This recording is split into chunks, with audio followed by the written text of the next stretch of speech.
Herzlich willkommen zu Alltag Deutsch Podcast. Stellt euch vor, ihr verliert jeden Tag fast 2 Stunden von eurer Arbeitszeit. Oh, wow, 2 Stunden, das ist viel. Ja, das ist wirklich Wahnsinn. Und ihr verliert diese Zeit nicht, weil ihr faul seid. Nein, ihr verliert sie, weil ihr Dokumente sucht oder weil ihr E-Mails doppelt lest oder, einfach nicht wisst, womit ihr überhaupt anfangen sollt. Das kenne ich. Das sind über 500 Stunden im Jahr. Wahnsinn, oder? Absolut. 500 Stunden, das ist wirklich eine unglaublich große Zahl. Genau, und heute ist ja schon Tag 139 von unserem Podcast. Schön, dass ihr wieder dabei seid. Wir haben heute ein super wichtiges Thema für euch vorbereitet. Richtig, hallo auch von mir. Wir sprechen heute darüber, wie man sich besser organisieren kann, also wie man seinen Alltag besser strukturiert. Ja, das ist ein Thema, das uns alle betrifft, glaube ich. Unser Ziel für die heutige Folge ist, dass wir gemeinsam 15 sehr wichtige Alltagswörter lernen. Ganz genau, Wörter, die ihr jeden Tag braucht, um euch besser zu organisieren. Und an dieser Stelle habe ich gleich einen kurzen Tipp für euch. Was denn? Hört gut zu und achtet auf die Aussprache und den Rhythmus der Sprache. Das ist extrem wichtig beim Deutschlernen. Ja, das stimmt. Ein wirklich sehr guter Ratschlag. Und noch etwas Wichtiges für euch. Bleibt unbedingt bis zum Ende dieser Folge, denn dort hört ihr unsere Mini-Story. Oh ja, die Mini-Story. Genau. In dieser kleinen Geschichte fassen wir am Ende alle 15 neuen Wörter in einer echten Alltagssituation für euch zusammen. Sehr gut. Also, wollen wir direkt starten? Ja, lass uns anfangen. Also, wenn man viele Aufgaben hat, ne? Wo fängt man da überhaupt an? Das ist eine super Frage. Also der allererste Schritt, sozusagen die Basis für alles, ist Wort Nummer 1. Und das ist das Zeitmanagement. Okay, das Zeitmanagement. Richtig. Aus Englisch sagt man dazu Time Management. Time Management, das klingt sehr ähnlich. Genau, das ist fast gleich. Das Zeitmanagement ist die gezielte Planung der Zeit. Das bedeutet, man plant seine Zeit, um Aufgaben effizient und vor allem stressfrei zu schaffen. Stressfrei ist ein gutes Stichwort. Hast du ein Beispiel für uns? Ja, klar. Ein guter Beispielsatz ist: Ein gutes Zeitmanagement ist der Schlüssel zu einer produktiven Arbeitswoche. Ein gutes Zeitmanagement ist der Schlüssel zu einer produktiven Arbeitswoche. Ja, das klingt logisch. Aber ich muss da direkt mal kritisch nachfragen. Okay, schieß los. Wenn ich morgens auf meinen Schreibtisch schaue und da sind 30 E-Mails, dann hilft mir das Wort Zeitmanagement allein nicht wirklich. Ich bin dann völlig blockiert. Also, wie fange ich da konkret an? Ja, das verstehe ich total. Und das bringt uns direkt zu Wort Nummer 2. Was dir in dem Moment fehlt, ist die Übersicht. Die Übersicht, okay? Genau. Auf Englisch heißt das Overview. Overview, alles klar. Die Übersicht bedeutet, dass man einen klaren Überblick über eine Situation hat oder über ganz viele Informationen. Wenn du die Übersicht verlierst, dann hast du Stress. Unser Beispielsatz lautet: Mit einer To-Do-Liste behält man leichter die Übersicht über alle Aufgaben. Mit einer To-Do-Liste behält man leichter die Übersicht über alle Aufgaben. Ja, das stimmt. Weißt du, ich vergleiche die Übersicht immer gerne mit einem hohen Berg. Oh, wie meinst du das? Naja, stell dir vor, du stehst unten in einer Stadt. Alles ist chaotisch, laute Autos, viele Straßen. Du siehst nichts. Ja. Aber wenn du auf einen richtig hohen Berg steigst und nach unten auf die Stadt schaust, dann siehst du alles ganz klar. Du siehst die Straßen, die Häuser, du hast die Übersicht. Das ist ein tolles Bild. Genau das ist die Übersicht. Man tritt einen Schritt zurück und schaut von oben auf die Dinge. Richtig. Aber wenn du dann von dem Berg auf deine Aufgaben schaust, dann siehst du ja, dass du nicht alles gleichzeitig machen kannst. Du brauchst eine Reihenfolge. Ach, okay. Und wie nennt man das? Das ist unser Wort Nummer 3, die Priorität. Die Priorität. Genau. Auf Englisch sagt man dazu Priority. Priority. Die Priorität ist die Rangfolge der Wichtigkeit. Es ist das, was man zuerst erledigen muss, weil es am wichtigsten ist. Okay, das verstehe ich. Ein typischer Beispielsatz aus dem Büro ist: Setzen Sie klare Prioritäten, um die Fristen nicht zu verpassen. Setzen Sie klare Prioritäten, um die Fristen nicht zu verpassen. Ja, aber ganz ehrlich. Ja. In vielen Firmen ist das doch so. Der Chef kommt und sagt, das hier ist sehr wichtig und das andere ist auch sehr wichtig. Alles hat Priorität. Oh ja, das klassische Problem. Genau. Und wenn alles wichtig ist, dann ist am Ende gar nichts seine Priorität. Da hast du absolut recht. Die Experten raten dann, dass man fragt, was passiert, wenn ich diese Aufgabe nicht mache? Aha. Wenn es schlimme Konsequenzen hat, ist es eine hohe Priorität. Wenn nichts Schlimmes passiert, ist es eine niedrige Priorität. So einfach ist das. Das ist ein super Tipp. Okay, also wir haben jetzt das Zeitmanagement, die Übersicht und die Priorität. Genau. Lass uns mal über den Raum sprechen. Über meinen Schreibtisch. Oh je, ist der chaotisch. Ja, oft schon, muss ich leider zugeben. Da liegt oft sehr viel Papier. Und das stresst mich. Wie bringe ich da System rein? Dafür haben wir ein sehr wichtiges deutsches Bürowort. Wort Nummer 4, die Ablage. Die Ablage. Genau. Auf Englisch nennt man das Filing. Filing. Okay. Die Ablage ist das System, wie wir Dokumente ordentlich in Ordnern speichern. Wenn das Papier in der Ablage ist, kann sich unser Kopf entspannen. Mhm. Der Beispielsatz dazu ist, ich mache jeden Freitag die Ablage, um Ordnung auf meinem Schreibtisch zu halten. Ich mache jeden Freitag die Ablage, um Ordnung auf meinem Schreibtisch zu halten. Das sollte ich vielleicht auch machen. Ja, das hilft wirklich. Und wenn wir so ein System bauen, dann tun wir etwas aktiv. Und das ist unser erstes Verb für heute. Wort Nummer 5 lautet strukturieren. Strukturieren. Richtig. Auf Englisch to structure. Und jetzt kommt eine ganz wichtige Regel für euch Übehörer. Bei jedem Verb lernen wir auch die Perfektform. Die Perfektform für strukturieren ist zwingend. Hat strukturiert. Hat strukturiert. Genau. Das bedeutet, man gibt einer Sache eine klare Ordnung oder einen logischen Aufbau. Hast du ein Beispiel? Ja, wenn du dein Projekt besser strukturierst, wirst du viel schneller fertig. Wenn du dein Projekt besser strukturierst, wirst du viel schneller fertig. Absolut. Aber sag mal, was ist mit Dingen, die man nicht anfassen kann? Wie meinst du das? Naja, ich meine Gedanken oder Ideen aus einem Meeting. Die kann ich ja nicht in die Ablage auf dem Schreibtisch legen. Ah, ich verstehe. Dafür brauchen wir Wort Nummer 6, ein weiteres Verb. Man muss diese Ideen festhalten. Festhalten. Genau. Auf Englisch heißt das to record. To record. Und die Perfektform? Die Perfektform ist zwingend. Hat festgehalten. Hat festgehalten. Aber wir meinen hier nicht, dass ich eine Person mit den Händen festhalte, oder? Nein, nein. In diesem Kontext bedeutet festhalten, dass man Informationen schriftlich notiert. Man dokumentiert sie, damit man sie nicht vergisst. Ah, okay. Ein Beispielsatz ist: Wir sollten die wichtigsten Termine sofort im Kalender festhalten. Wir sollten die wichtigsten Termine sofort im Kalender festhalten.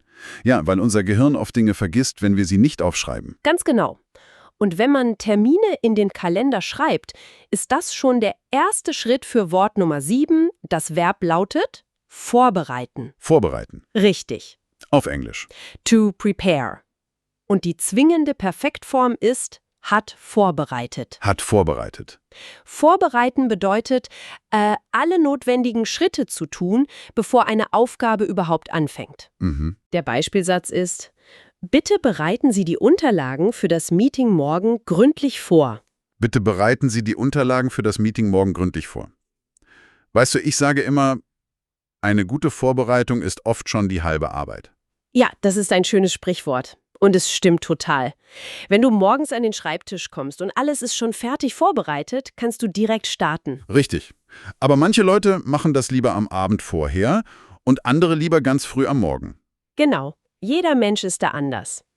Und das bringt uns zu Wort Nummer 8. Das Verb ist bevorzugen. Bevorzugen. Auf Englisch heißt das to prefer. Die Perfektform lautet zwingend, hat bevorzugt. Hat bevorzugt. Das bedeutet, dass man einer Sache den Vorzug gibt. Man macht etwas lieber als etwas anderes. Okay, hast du einen Satz für uns? Ja, ich bevorzuge es, schwierige Aufgaben direkt am frühen Morgen zu erledigen. Ich bevorzuge es, schwierige Aufgaben direkt am frühen Morgen zu erledigen. Ja, das mache ich auch so. Das Schwerste zuerst, dann ist der Rest des Tages leichter. Ganz genau. Bevor wir jetzt darüber sprechen, was passiert, wenn man mit anderen Leuten zusammenarbeitet, machen wir eine klitzekleine Pause für eine wichtige Information an euch. Oh ja, wenn euch unser Podcast beim Deutschlernen hilft, dann abonniert gern unseren Kanal und gebt uns einen Daumen nach oben. Ja, genau. Macht das sehr gerne, das hilft uns enorm. So, dann lass uns weitermachen. Gerne. Also wir haben jetzt unseren Schreibtisch aufgeräumt, wir haben Aufgaben vorbereitet, aber im echten Leben ist man ja oft nicht allein. Man arbeitet im Team. Das stimmt. Und was passiert, wenn mein Kollege eine völlig andere Meinung hat als ich? Wenn er andere Prioritäten bevorzugt? Dann kommt es unweigerlich zu Wort Nummer 9 und das ist Die Auseinandersetzung. die Auseinandersetzung. Das klingt aber gefährlich. Ja, viele haben davor ein bisschen Angst. Auf Englisch heißt es Discussion oder Debate. Discussion. Okay, also kein Streit. Nicht unbedingt. Eine Auseinandersetzung ist eine intensive Beschäftigung mit einem Thema. Meistens ist es eine sachliche Diskussion über ein Problem. Ah, okay. Wenn ich das Wort höre, denke ich oft, zwei Leute schreien sich im Büro an. Nein, nein. In der Arbeitswelt ist es oft sehr positiv. Man muss Probleme besprechen. Der Beispielsatz ist: Eine konstruktive Auseinandersetzung mit den Fehlern hilft dem Team, besser zu werden. Eine konstruktive Auseinandersetzung mit den Fehlern hilft dem Team, besser zu werden. Das ergibt absolut Sinn. Wenn wir nicht über Fehler reden, machen wir sie immer wieder. Exakt. Und passend zu diesem Substantiv gibt es Wort Nummer 10. Das Verb dazu heißt Sich auseinandersetzen. sich auseinandersetzen. Ein langes Wort. Ja, das ist typisch deutsch. Auf Englisch bedeutet es to deal with. To deal with. Und hier ist die Perfektform wieder sehr wichtig und zwingend. Hat sich auseinandergesetzt. Hat sich auseinandergesetzt. Wahnsinn, es ist ein Zungenbrecher. Ja, ein bisschen Übung braucht man da. Es bedeutet, man beschäftigt sich sehr intensiv mit einer schwierigen Aufgabe, um eine Lösung zu finden. Ein Beispiel für den Alltag: Wir müssen uns dringend mit den neuen Sicherheitsregeln auseinandersetzen. Wir müssen uns dringend mit den neuen Sicherheitsregeln auseinandersetzen. Das heißt, wir lesen die Regeln nicht nur, sondern wir diskutieren sie und verstehen sie wirklich. Ganz genau. Und wenn wir uns mit den Problemen auseinandergesetzt haben, dann wollen wir am Ende natürlich, dass unsere Arbeit gut ist. Wir wollen Ergebnisse sehen. Richtig. Und wie nennt man das, wenn die Arbeit gute Ergebnisse bringt? Das ist unser Wort Nummer 11, effektiv. Effektiv. Effective, ja. Effective, ja? Wenn eine Methode effektiv ist, dann führt sie wirklich und ganz direkt zum gewünschten Ziel. Sie bringt das richtige Resultat. Hast du ein Beispiel aus dem Büro? Ja. Kurze Besprechungen sind oft viel effektiver als lange Meetings. Kurze Besprechungen sind oft viel effektiver als lange Meetings. Oh, das liebe ich. Ich hasse lange Meetings, wo man nur Kaffee trinkt und nichts passiert. Ja, das ist leider oft nicht effektiv. Aber weißt du, manchmal reicht es in Deutschland nicht, einfach nur schnell ein Ergebnis zu haben. Es muss auch nach ganz bestimmten Regeln ablaufen. Oh ja, da sprichst du etwas sehr Typisches an. Dafür haben wir Wort Nummer 12. Ein echtes deutsches Bürowort. Ordnungsgemäß. Ordnungsgemäß. Das klingt sehr offiziell. Ist es auch. Auf Englisch sagt man proper. Proper. Ordnungsgemäß bedeutet, genauso wie es die Regeln verlangen.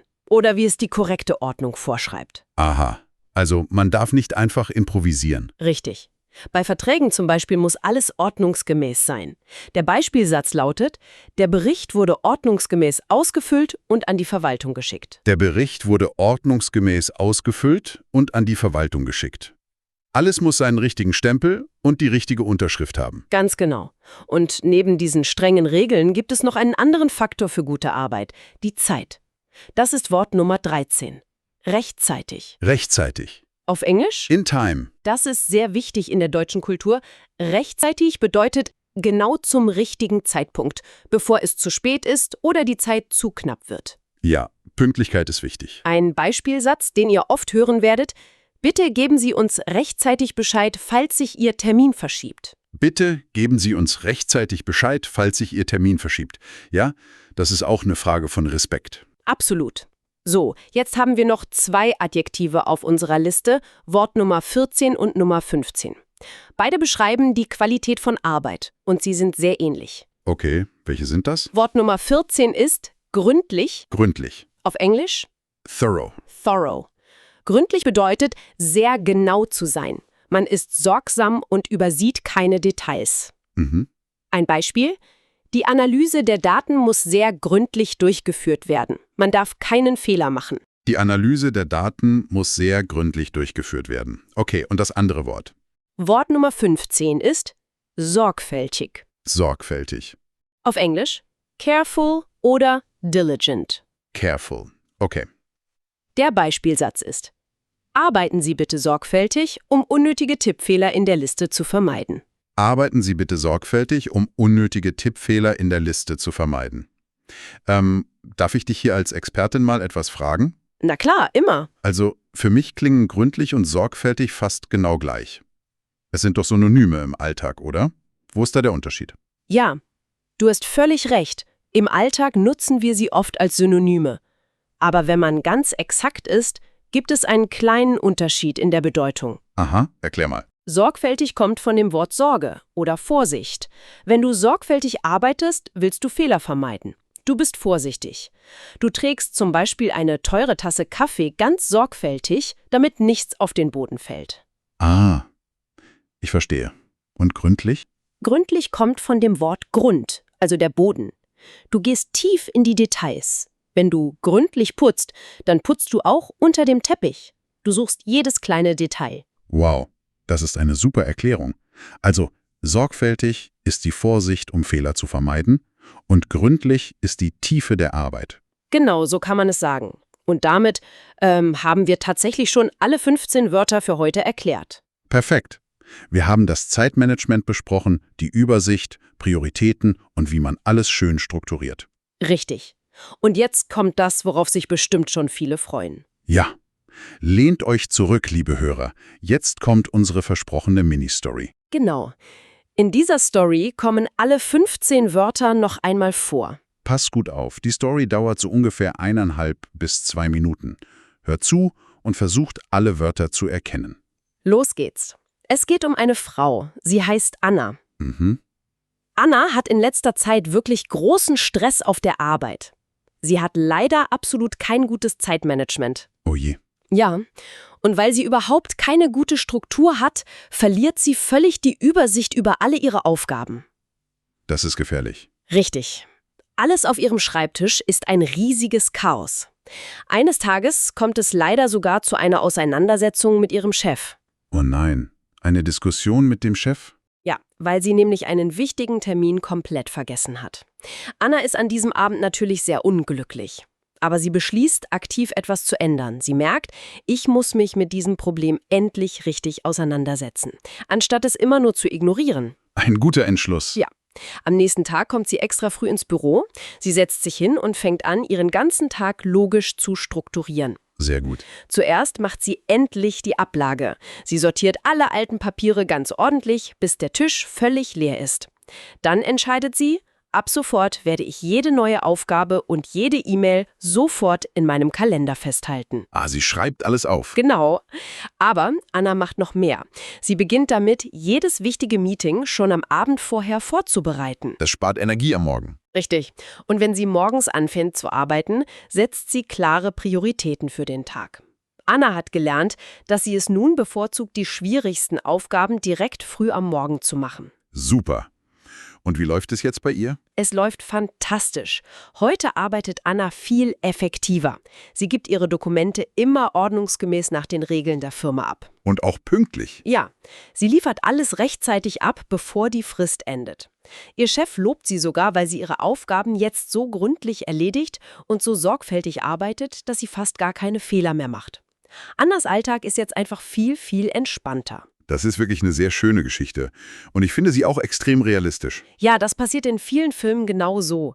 Man sieht an Anna sehr gut, dass man sich einfach nur besser organisieren muss. Dann verschwindet der Stress. Absolut. Wenn man ein gutes System hat, ist der Kopf frei.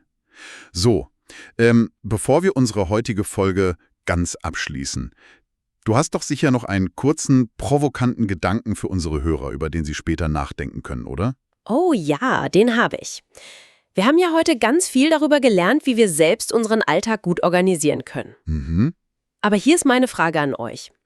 Wenn wir unseren Alltag heute so gut organisieren können, glaubt ihr, dass künstliche Intelligenz uns in ein paar Jahren diese ganze Organisation komplett abnimmt? Werden wir in der Zukunft gar keine Prioritäten mehr selbst setzen müssen, weil die Maschinen das für uns tun? Puh, das ist eine wirklich spannende Frage. Ein Computer, der meine ganze Ablage macht und mir genau sagt, was ich als erstes tun soll. Verlieren wir da unsere Kontrolle oder gewinnen wir einfach nur viel Freizeit? Das würde mich auch sehr interessieren, was ihr darüber denkt. Mich auch. Schreibt eigene Sätze mit den neuen Wörtern in die Kommentare. Abonniert den Kanal und gebt einen Daumen nach oben. Ja, macht das unbedingt. Wir lesen das sehr gerne. Morgen sprechen wir über ein wichtiges Thema: Diskriminierung. Ein sehr ernstes, aber wichtiges Thema. Vielen Dank fürs Zuhören. Viel Erfolg beim Deutschlernen. Bis morgen bei Alltag Deutsch Podcast. Tschüss und einen schönen Tag noch.